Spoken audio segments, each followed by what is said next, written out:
வணக்கம். இந்த வீடியோவில் நம்ம எதை பற்றி பார்க்க போகிறோம் அப்படின்னா, இப்போ உலகத்திலே ரொம்ப சென்சேஷனாக போயிட்டுருக்க யூஎஸ் ஈரானை பற்றி தான். ஸோ அமெரிக்க படையும் இஸ்ரேல் படையும் சேர்ந்து ஈரான் அதிபரை சுட்டு கொன்று இருக்காங்க. அதுக்கான பேர் ஆப்ரேஷன் எபிக் ஃபியூரி அப்படின்ற மாதிரி அவங்க சொல்லியிருக்காங்க. ஸோ இது எல்லாமே நம்ம ஏற்கனவே யூஎஸ் ஈரானோட பிரச்சனையே வேறு ஒரு யூடியூப்பில் பார்த்துருக்கோம். அந்த லிங்க்கு கீழே டிஸ்கிரிப்ஷன் நான் வைக்கிறேன், அதையும் பார்த்துக்குங்க. ஆனால் இப்போ அமெரிக்கா அண்டு இஸ்ரேல் சேர்ந்து ஈரானை துவம்சம் பண்ணதுக்கு ஈரான் அதனுடைய நெய்பரிங் கண்ட்ரிஸை அதுவும் முஸ்லீம் ஓரியன்ட் கண்ட்ரிஸை ஏன் அட்டாக் பண்ணுது அப்படிங்கிறது தான் நம்மளுக்கு இருக்கக்கூடிய மிகப்பெரிய ஒரு கேள்விக்குறி. ஸோ அதுக்கான இதுதான் இந்த வீடியோவில் நம்ம சொல்ல போகிறோம். ஸோ ஈரானை பொறுத்த வரைக்கும் இட் இஸ் ஷியா முஸ்லிம்ஸ் அதிகமாக இருக்கிறவங்க. ஆனால் அதை சுற்றி இருக்கிற கண்ட்ரிஸில் இருக்கிறவங்க சன்னி முஸ்லிம்ஸ் அதிகமாக இருக்கிறவங்க. ஸோ 2 குரூப்பாக பிரிப்பாங்க, முஸ்லிம்ஸு ஷியா முஸ்லிம்ஸ், சன்னி முஸ்லிம்ஸ் பிரிப்பாங்க. அதே மாதிரி இந்த ஷியா முஸ்லிம்ஸில் இருக்கிறவங்க ஈரான் ரீஜனல் நெட்வொர்க்கை நிறையா வளர்த்துக்கிட்டு ஆர்ம்டு குரூப்ஸ், மிலிட்டன்ட் குரூப்ஸை நிறையாவே இது பண்ணியிருக்காங்க. ஈராக்கில், சிரியாவில், லெபனான்லாம் மிலிட்டன்ட் குரூப்ஸை ஈரான் தான் ஃபண்டிங் பண்ணி இது பண்ணுறதாக ஒரு நியூஸ். இப்போ நம்மளுக்கு பக்கத்தில் இருக்கிற பாகிஸ்தானை பொறுத்த வரைக்கும் it balances both between Iran and Saudi Arabia. ஓகேங்களா, ஈரானுக்கும் சவுதி அரேபியாவுக்குமே அது ரொம்பவே அது பேலன்ஸ் பண்ணி தான் பாகிஸ்தான் அதனுடைய கண்ணோட்டத்தில் அவங்க ஈரானும் முக்கியம், சவுதி அரேபியா முக்கியம்னு வச்சுப்பாங்க. இப்போ ஈரான் சுற்றி இருக்கிற கண்ட்ரின்னு பார்த்தீங்க அப்படின்னா Iraq, Turkey, Armenia, Azerbaijan, Turkmenistan, Afghanistan, Pakistan, இது எல்லாமே லேண்ட் பார்டரில் இருக்குது.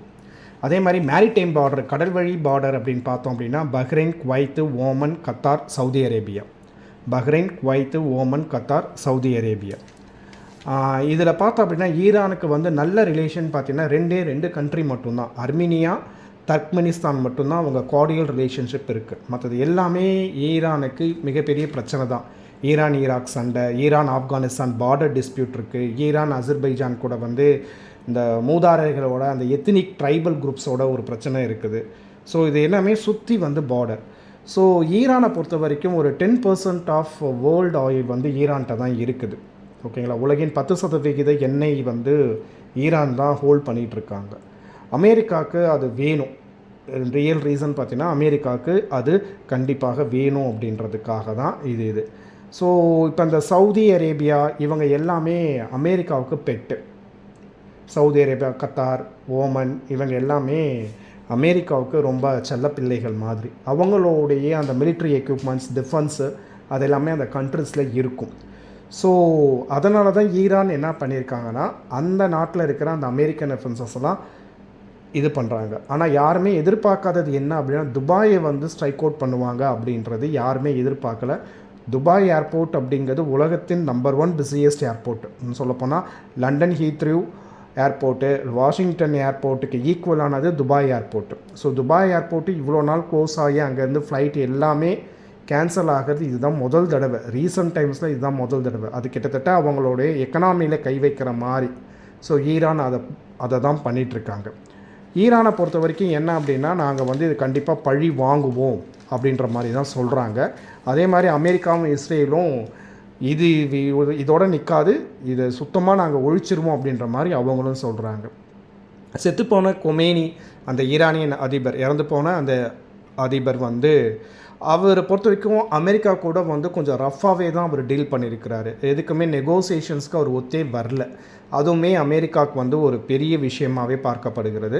அதுவும் அமெரிக்கா அதிபராக திரு டொனால்ட் ட்ரம்ப் பதவியேற்றதுக்கப்புறம் அவர் Yemen, Somalia, Iraq, Venezuela, Syria, இப்போ ஈரான், ஸோ எல்லா கண்ட்ரிலையுமே அந்த பிரசிடெண்ட்டை ஒன்று மோஸ்ட்லி சுட்டு கொண்டுட்டாரு, இல்லை ஏதோ ஒரு மிசைல் அட்டாக் அது மாதிரி பண்ணிடுறாரு, இல்லை அரெஸ்ட் பண்ணிட்டு போயிரு. இப்போ வெனிசுலா பிரசிடெண்ட்டை நைட்டாக போய் அரெஸ்ட் பண்ணிட்டு கொண்டு போனார். ஸோ அது மாதிரி அவர் ஒரு முடிவு பண்ணியிருக்கிறாரு டொனால்ட் ட்ரம்ப் அப்படின்றப்ப எல்லாமே பண்ணிட்டு தான் இருக்கிறாங்க. இப்போ இதில் என்ன அப்படின்னா ரஷ்யா மற்றும் பாகிஸ்தான் மட்டும்தான் ஈரான் அதிபர் கொல்லப்பட்டதுக்கு ஒரு இரங்கல் செய்தியை தெரிவிச்சிருக்கிறாங்க. ரஷ்யா, பாகிஸ்தான், சைனா அஃபிஷியலாக இந்த நிமிஷம் வரைக்கும் சொல்லலை. நார்த் கொரியாவும் எதுவும் சொல்லலை. பட் அதர் கண்ட்ரிஸ் எல்லாமே they kept on silent. But other countries including India, Iran United Arab எமிரேட்ஸை, சவுதி அவங்கள அட்டாக் பண்ணதுக்கு தான் கண்டனம் தெரிவிச்சிருக்காங்க. ஓகேங்களா. மதர் கண்ட்ரிஸ் எல்லாமே ஈரான் வந்து அதர் அரப் கண்ட்ரிஸை அட்டாக் பண்ணுறதுக்காக மட்டும்தான் கண்டனம் தெரிவிச்சிருக்காங்களே தவிர ஈரானினுடைய இந்த விஷயம் எதுவும் தெரியல. இதில் ரொம்ப முக்கியமான விஷயம், இஸ்ரேலுக்கு நம்ம இந்திய பிரதமர் நரேந்திர மோடி போயிட்டு வந்த அடுத்த 24 மணி நேரத்தில் இந்த தாக்குதல் நடத்தப்பட்டிருக்குது. ஸோ மொசாட் இஸ்ரேலோட உளவு அமைப்பு அவங்க எப்படி பிளான் பண்ணுறாங்கன்றது கிட்டத்தட்ட ஒரு இராணுவ ரகசியன்ற மாதிரி தான் அது. They are Mossad is the most intelligent and அது வந்து வார்த்தையால் சொல்ல முடியாது. இப்படிலாம் பண்ணுவாங்க, நம்ம ஹாலிவுட் சினிமாலலாம் பார்க்குற ரேஞ்செல்லாம் தாண்டி இருக்கும் அவங்களுடைய அந்த கேப்சரிங் பவர் அப்படிங்கிறது எல்லாமே வந்து அந்த ஒரு எக்ஸ்ட்ரீம் லெவலில் தான் அவங்க மொசாட் வந்து யோசிப்பாங்க. ஸோ இப்போக்கி இந்த டென்ஷன் வந்து எஸ்கலேட் தான் ஆகுமே தவிர குறைக்கிறதுக்கான வாய்ப்புகள் கிடையாது. வழக்கம் போல் நம்ம ஐநா சபை அமைதியாக தான் இருக்க போகுது, அது எல்லாருக்குமே தெரிந்த விஷயம். நாட்டாவும் படத்தில் சொல்கிற மாதிரி, ஏன்டா இங்கே இவ்வளோ பிரச்சனை நடக்கிறப்ப எதுக்குடா இங்கே மிச்சர் போட்டுட்டு ஒருத்தர் தின்ன வச்சுருக்கிறீங்க அப்படின்னு இனிஷியல் பிரச்சனைக்குன்ற மாதிரி ஜோக்கு சொல்கிறது ஐநா சபைக்கு இப்போ தாராளமாக பொருந்தும்.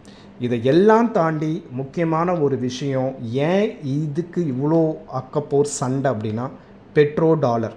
ஓகேங்களா, இந்த பெட்ரோ டாலரை பற்றி நாம் இன்னொரு வீடியோவில் விரிவாக பார்ப்போம். Petro dollar, petroleum and dollar தான் இது எல்லாத்துக்கும் அடித்தளமான பிரச்சனை. இந்த வீடியோ வந்து ஈரான் வந்து ஏன் வந்து அரப் கண்ட்ரிஸை அட்டாக் பண்ணுறாங்க அப்படிங்கிறது தான்.